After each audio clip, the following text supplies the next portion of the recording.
श्रीमद् भगवत गीता में भगवान श्री कृष्ण स्वयं कहते हैं, जो मनुष्य अपने आप को पूर्ण रूप से मुझे समर्पित कर देता है, जो मनुष्य मुझे सच्चे हृदय से स्वीकार करता है, मुझ पर पूर्ण रूप से विश्वास करता है, उसके लाभ हानि, सुख दुख, यश अपयश सबकी जिम्मेदारी मैं स्वयं ले लेता हूँ। दोस्तों, यदि हम पूर्ण रूप से ईश्वर पर विश्वास करते हैं, उसके हर फैसले पर भरोसा करते हैं, तो यकीन मानिए ईश्वर भी हमारे विश्वास को कभी टूटने नहीं देते। अर्थात ईश्वर तब हमारे साथ कुछ भी बुरा नहीं होने देते। इसी बात को समझने के लिए आइए सुनते हैं ईश्वर पर विश्वास की यह सुंदर कहानी। किसी गांव में राधा नाम की एक भली औरत रहती थी। राधा का पति रामू दूर नगर में एक सेठ के यहाँ नौकरी करता था। राधा और रामू दोनों बहुत ही सरल हृदय के थे। छल कपट तो जैसे उनसे कोसों दूर था। राधा उस गांव में एक छोटी सी झोंपड़ी में अकेली रहती थी। वह सुबह शीघ्र उठकर नदी में स्नान करती और फिर भगवान विष्णु की सच्चे मन से पूजा करती थी। उसका भगवान विष्णु में अटूट विश्वास था। उसका यह मानना था कि ईश्वर सदा उसके साथ है। वह उस पर कभी कोई संकट, कभी कोई मुसीबत आने ही नहीं देंगे और इसी कारण वह गरीब होते हुए भी कभी किसी बात की चिंता नहीं करती थी और हर हाल में वो खुश रहती थी। राधा और रामू दोनों के मन में बहुत दया भाव था और इसी कारण गरीब होते हुए भी वे दोनों कमजोर और बेसहारा लोगों की मदद करते थे तथा अपनी हैसियत के अनुसार दान पुण्य करते थे। राधा हर रोज सुबह उठकर अपनी सुरीली आवाज में भगवान विष्णु की स्तुति और आरती गाती थी। वह इतना सुंदर और भक्ति भाव से गाती थी कि वैकुंठ लोक में बैठे भगवान विष्णु और माता लक्ष्मी भी उसकी स्तुति सुनकर मंत्रमुग्ध हो जाते थे। एक दिन राधा की स्तुति सुनकर भगवान विष्णु ने माता लक्ष्मी से कहा, कितनी सुंदर आवाज है इसकी। यह मेरे अंतर मन तक पहुंचकर मुझे शांति प्रदान कर रही है। हे देवी, यह राधा मेरी परम भक्त है। इसका मुझ पर अटूट विश्वास है। भगवान विष्णु के मुख से ऐसी बात सुनकर माता लक्ष्मी मुस्कुराते हुए बोली, प्रभु, आप मुझे अपनी इस भक्त राधा के बारे में विस्तार से बताइए। तब भगवान विष्णु मुस्कुराते हुए बोले, सुनो लक्ष्मी, मेरी यह भक्त राधा एक छोटी सी कुटिया में अकेली रहती है, जबकि इसका पति रामू नगर में एक सेठ के यहाँ नौकरी करता है।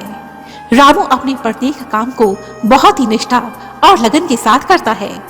उसकी इसी मेहनत और ईमानदारी से प्रसन्न होकर उसके सेठ ने आज उसे एक पोटली में बहुत सा धन दिया है, जिसे लेकर आज बहुत समय के बाद वह गांव में अपनी पत्नी राधा से मिलने के लिए जा रहा है। गांव जाने से पहले रामू राधा को एक चिट्ठी लिखता है, हे राधे, मैंने यहाँ नगर में बहुत सा धन कमाया है और बहुत जल्द मैं इस धन को लेकर तुम्हारे पास गांव में आ रहा हूँ। राधा अपने पति की इस चिट्ठी को पढ़कर बहुत प्रसन्न हो जाती है और वह उत्सुकता से अपने पति के आने की प्रतीक्षा कर रही है। भगवान विष्णु के मुख से राधा और रामू की कहानी सुनने के बाद माता लक्ष्मी मुस्कुराते हुए बोली, प्रभु, मैं देख रही हूँ कि आप इन दोनों की कितनी प्रशंसा कर रहे हैं। स्वामी, मुझे क्षमा कीजिए, परंतु मैं इन दोनों की परीक्षा लेना चाहती हूँ। मैं देखना चाहती हूँ कि उनका आप पर विश्वास अटल है या नहीं। तब भगवान विष्णु ने कहा, ठीक है देवी, जैसा तुम ठीक समझो वैसा ही करो। और तब भगवान विष्णु की आज्ञा पाकर माता लक्ष्मी चल पड़ी उस रामू की परीक्षा लेने के लिए। रामू उस समय एक बैलगाड़ी में बैठकर खुशी खुशी अपने गांव जा रहा था। उधर धरती पर पहुंचकर माता लक्ष्मी ने एक साधारण गरीब औरत का भेष बनाया और उसी रास्ते में बैठ गई जिस रास्ते से रामू घर जा रहा था। चलते चलते जब रामू ने सड़क किनारे उस गरीब औरत को रोते हुए देखा तो वह गाड़ी से नीचे उतर गया और उस औरत से उसके रोने का कारण पूछने लगा। तब उस औरत ने कहा, भाई, मेरे दोनों बच्चे तेज बुखार से तड़प रहे हैं। मेरे पास ना तो उनकी दवा के लिए पैसे हैं और ना ही भोजन के लिए पैसे हैं।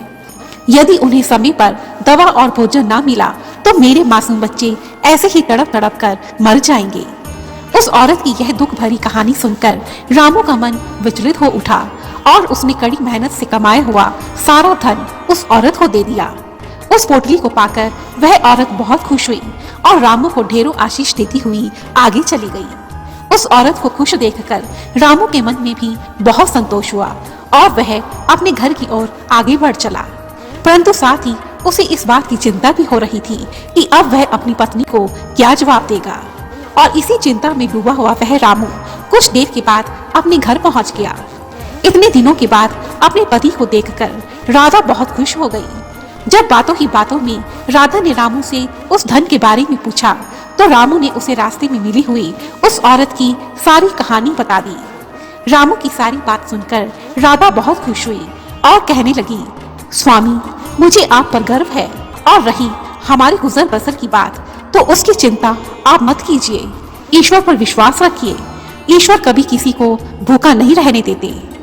उधर रामू की परीक्षा लेने के बाद जब माता लक्ष्मी वैकुंठ लोक में पहुंची तो उन्होंने खुशी खुशी सारी घटना भगवान विष्णु को बताई।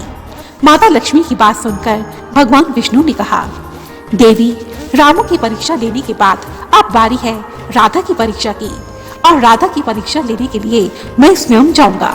उधर धरती पर रामू और राधा ने अपनी गुजर बसर के लिए गांव में खेती बाड़ी करनी शुरू कर दी और यह उनकी कड़ी मेहनत का ही नतीजा था कि कुछ ही समय के बाद हरी हरी फसल उनके खेतों में लहराने लगी। और ठीक उसी समय भगवान विष्णु धरती पर उतरे उनकी परीक्षा लेने के लिए। भगवान विष्णु ने अपना चक्र घुमाया और चारों ओर तेज आंधी और तेज बरसात शुरू हो गई। इस तेज बरसात में रामू की सारी फसल खराब हो गई और उसकी झोंपड़ी की छत भी टूट गई। सब कुछ बर्बाद होते देखकर रामू और राधा फूट फूट कर रोने लगे। और ठीक उसी समय भगवान विष्णु एक गरीब भिखारी का रूप बनाकर उनके पास पहुंच गए। भिखारी ने गिड़गिड़ाते हुए राधा से कहा, मैं भूखा हूँ, मुझे कुछ भोजन दो। राधा की साड़ी के पल्लू में 2 दिन पुरानी 2 बासी रोटियां रखी हुई थी। वही 2 रोटियां उसने उस भिखारी को दे दी।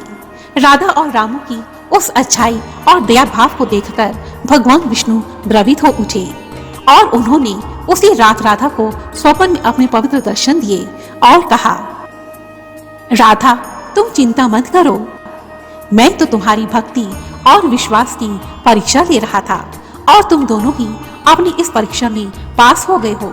मैं तुमसे बहुत प्रसन्न हूँ। आज से तुम्हारी गरीबी और दुख हमेशा के लिए दूर हो जाएंगे। इस सुंदर स्वप्न को देखकर राधा की आंख खुल गई और तभी उसकी नजर अपने सिरहाने रखी एक पोटली पर पड़ी। यह पोटली स्वर्ण मुद्राओं से भरी हुई थी। इतने ज्यादा धन को पाकर राधा और रामू खुशी से रोने लगे। उन दोनों ने मन ही मन भगवान विष्णु को कोटि कोटि प्रणाम किया और अब खुशी खुशी अपना जीवन बिताने लगे। इस प्रकार राधा की भक्ति, सच्चाई और ईश्वर के प्रति उसके विश्वास ने उन्हें गरीब से धनवान बना दिया। दोस्तों, यह छोटी सी कहानी हमें बहुत बड़ी सीख देती है कि चाहे कुछ भी हो जाए, हमें अपनी अच्छाई को, अपनी इंसानियत को कभी नहीं छोड़ना चाहिए। कितना भी बुरा समय क्यों ना चल रहा हो, आप हिम्मत बनाए रखें और ईश्वर पर विश्वास रखें। हो सकता है ईश्वर हमारी परीक्षा ले रहे हों, इसलिए बुरे समय में भी आप ईश्वर पर भरोसा रखिए, क्योंकि ईश्वर तो सदा हमारे साथ है। धन्यवाद।